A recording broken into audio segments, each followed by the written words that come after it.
asawa na walang simula o walang katapusan. Gilbert, kung yung isang sinaparang kay Amy,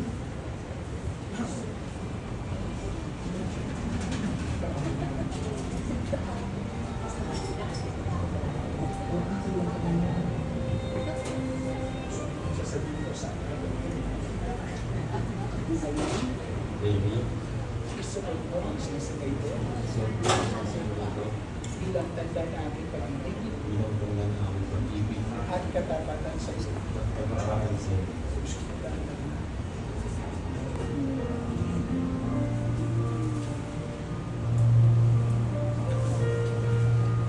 Amy, kunin mo sinisingay para kay Gilbert.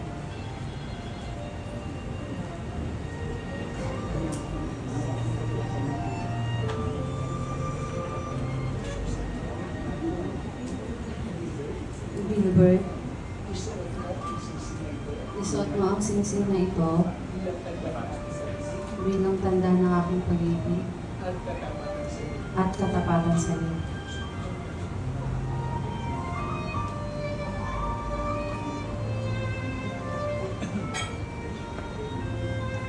Gilbert, maaari ka bang magbigay ng mensahe para kay Amy?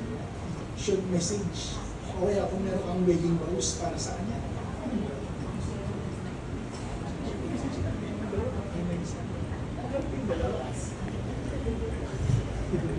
Love, ang masasabi ko lang.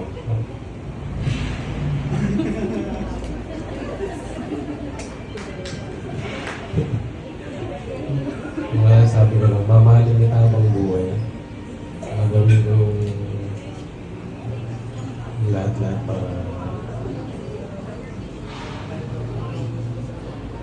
para sa pamilya.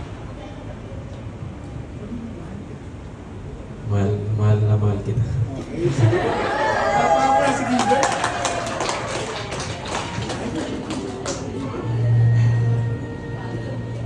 Love, tama yan. Gagawin mo lahat.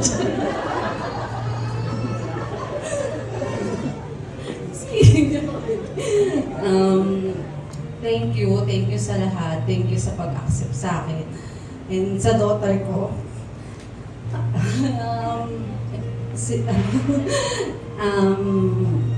Basta lagi lang ako nandito pag kailangan mo ako. And sana sana hindi ka mang babae. Hindi, kahit malayo ako. Kasi LDR po tayo. So, sana maging strong lang tayo para sa atin and sa family sa magiging family natin. Thank you. I love you.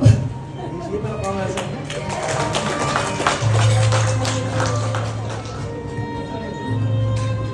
Sige po, magsitayo po tayong lahat.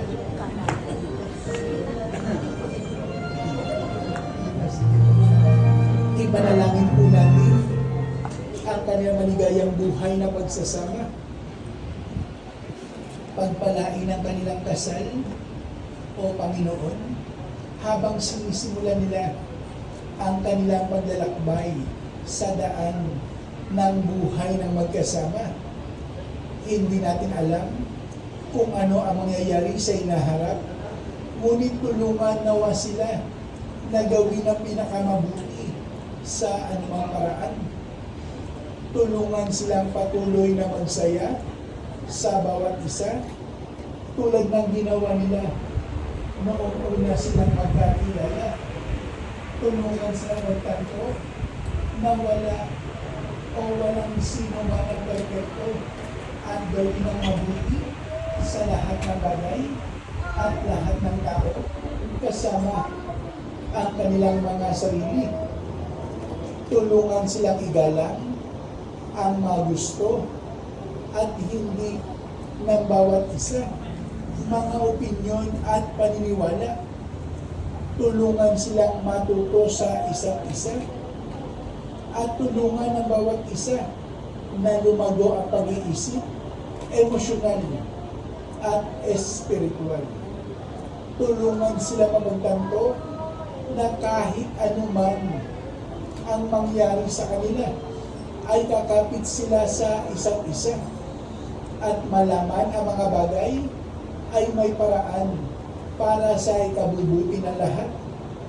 Tulungan silang lumikha para sa kanilang magiging mga anak ng isang mapayapa at matatag na tahanan na puno ng pagmamahalan na siyang magiging pundasyon ng kanilang pagsasama.